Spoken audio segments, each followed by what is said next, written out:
saw your face in a crowded place.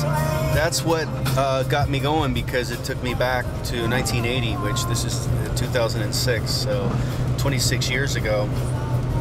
I was in a subway at 72nd and Broadway in Manhattan. I believe that was the station, and I was going downtown to the Village, and I was approached by this beautiful woman, a girl in her 20s, and she was dirty and filthy, and her eyes were red, and her feet wouldn't fit into her shoes, and it's the winter time, and it was probably January, and she was very soft in her voice, and she said, she was just asking for spare change, anything I could spare, not any kind of weird story or anything, just could I please help?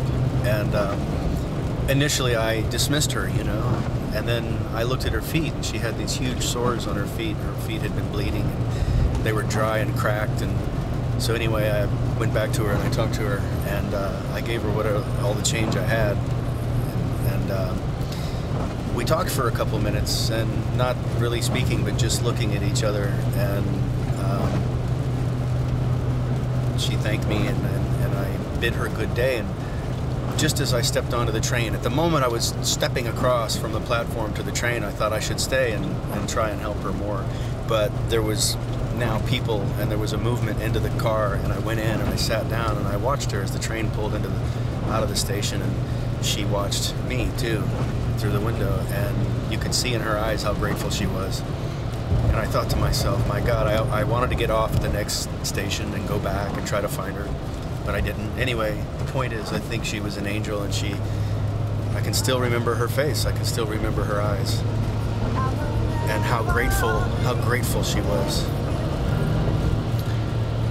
and how little it takes to help others, and how obviously in need she was. And I thought to myself then, boy, if life is that bad wherever she is, that she would be willing to live in a subway, and she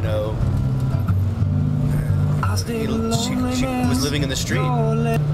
How bad it must be for you not to want to go back to where you came from.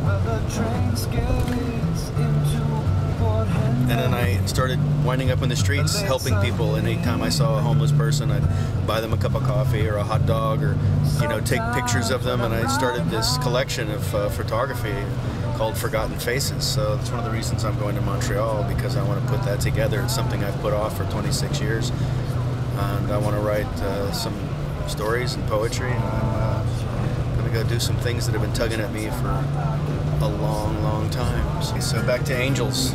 Angels are here. They show up every day in our lives.